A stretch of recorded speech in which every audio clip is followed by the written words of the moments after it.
ल हाम्रो नयाँ ट्राइड्स रेडी छ हैन टक्क यस्तै खालको अहिले त यस्तो बेहाल भइरहेको थियो नि सरहरू हामी यता तल बल्ल बल्ल खोलामा आइपुगेको छौँ बाइकको टायर नै पछाडिको फुटेको छ है ल्यास ल्यास भएको छ है हजुर यहाँनिर चाहिँ टायर हिजो अस्ति अर्डर गरेको थियो केटाले एक हप्ता अगाडि तर रहेनछ अनि त्यसमै अलिकति हावा भराएर हामीले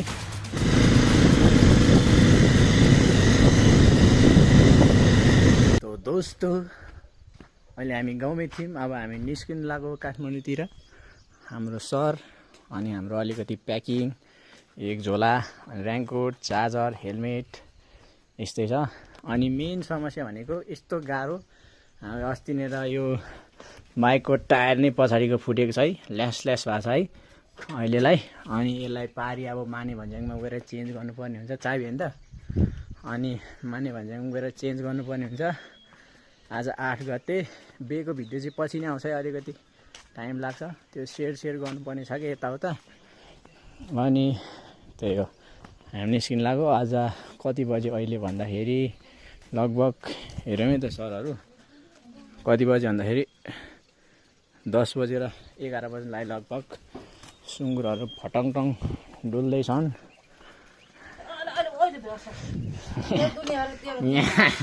यहाँमै भरिहाल्ने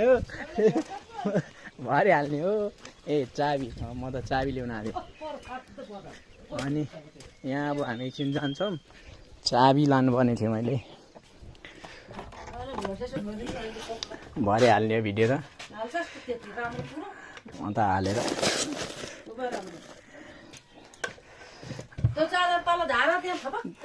लाएर आएको छौ गाउँको घिउ हेर्नु सक्नुहुन्छ प्योर अर्ग्यानिक आमैले प्याक गर्दैछन् स्याबास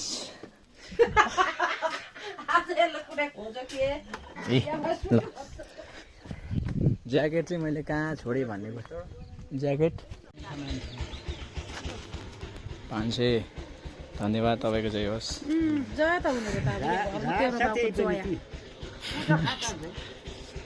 ढोकै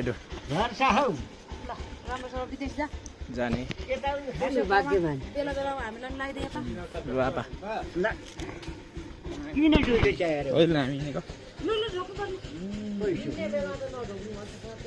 हजुर मारिन्छ फेरि आपेन लड्यो भने त बिचमा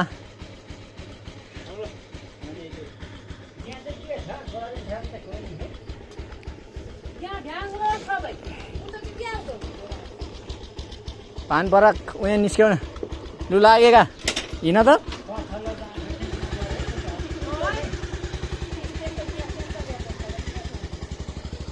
लागेको है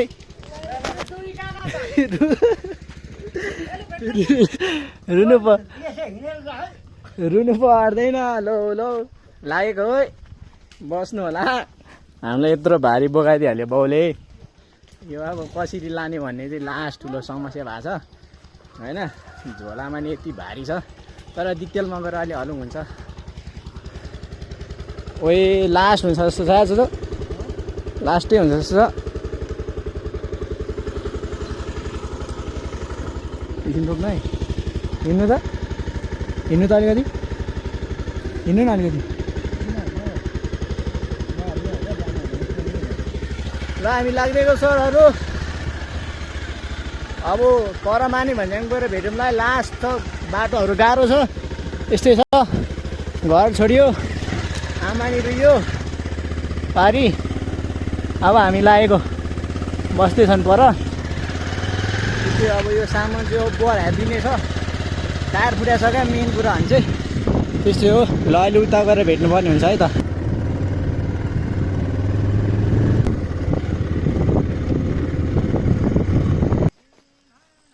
जो तल हुनुहुँदो रहेछ जो तल हुनुहुँदो रहेछ ल हामी अहिले यता माने भन्ज्याङ भन्ने बजारमा आइपुगेको छौँ होइन यस्तो खालको चाहिँ यस यता माथि अलिक डेभलप छ यो प्रहरी बोर्ड अनि यहाँ वर्कसप होइन यहाँनिर आएको छु अनि यहाँनिर चाहिँ टायर हिजो अस्ति अर्डर गरेको थियो केटाले एक हप्ता अगाडि तर रहेनछ अनि त्यसमै अलिकति हावा भराएर हामीले अब दिक्तेलसम्म पुग्नु पऱ्यो। यहाँ त्यस्तै 2 घन्टा जति लाग्छ होला हामीलाई दिक्तेलसम्म पुग्नुपर्ने छ।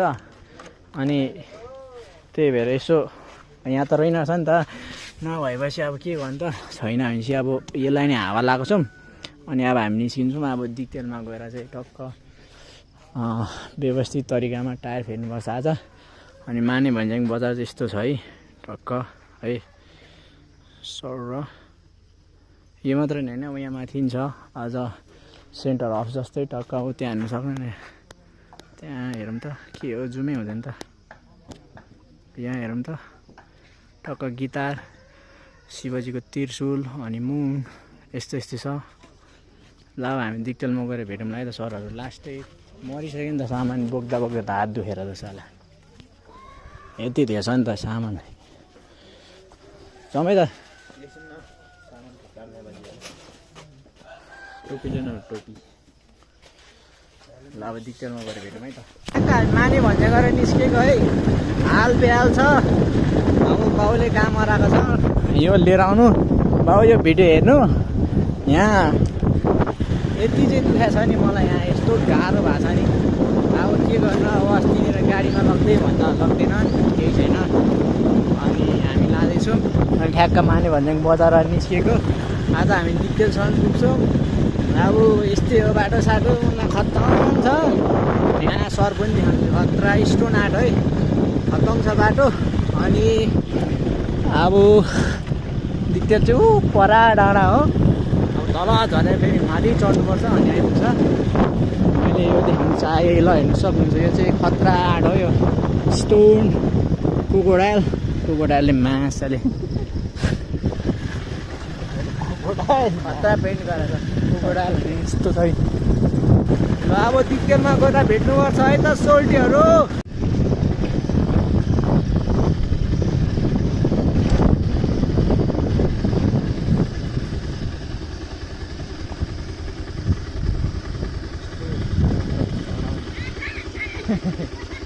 भिड नपाइ नि त्यस्तै नि, अगाडि जुत्छ त।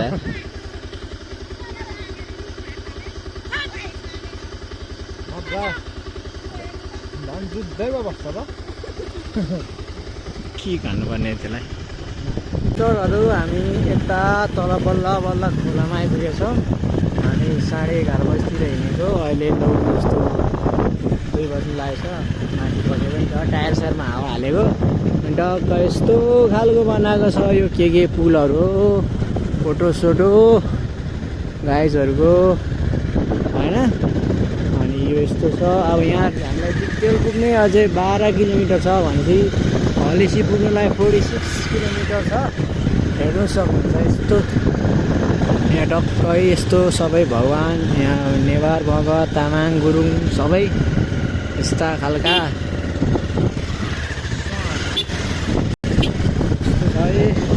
यस्ता।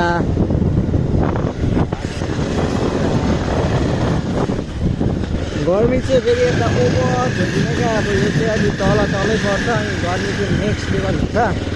त्यही माथि माने भन्ज्याङमा टायर फेरौँ भनेको छैन रहेछ, अन्त्य लगाइदिइसकेको छ केटाले। अनि त्यही यही टायरमा हावा लगाएर हिँडेको हामी होइन। सरहरू अगाडि गइसकेको छन्, तर त्यो हो हामी टायर पङ्चर भइसकेको भेटेको भए त हामीले नि छोड्दैनौँ, तर केही छैन।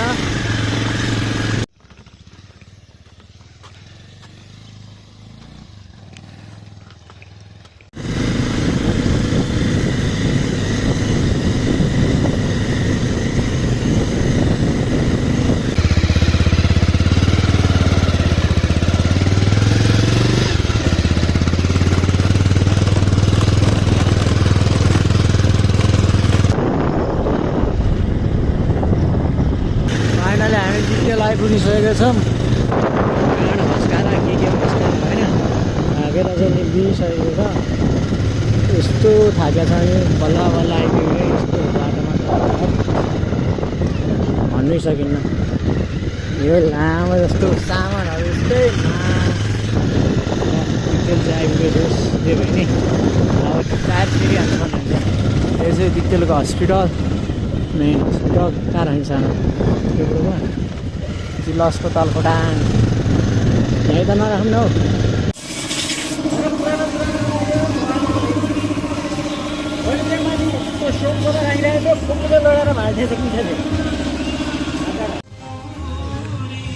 हौ नयाँ टायर आइसकेको छ भतिजहरू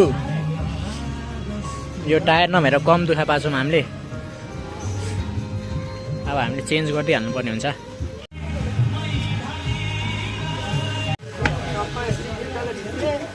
एउटा यहाँ राख्ने फेरि एउटा यहाँ छिराउने यसरी गर्ने गर छिटो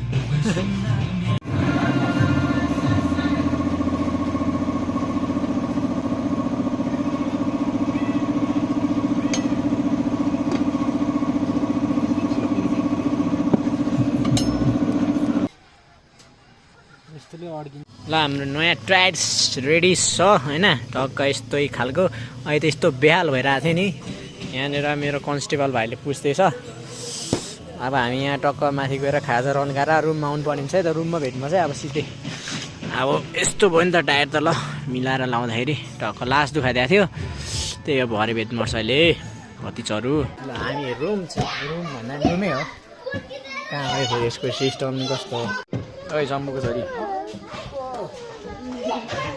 सोल्टी नि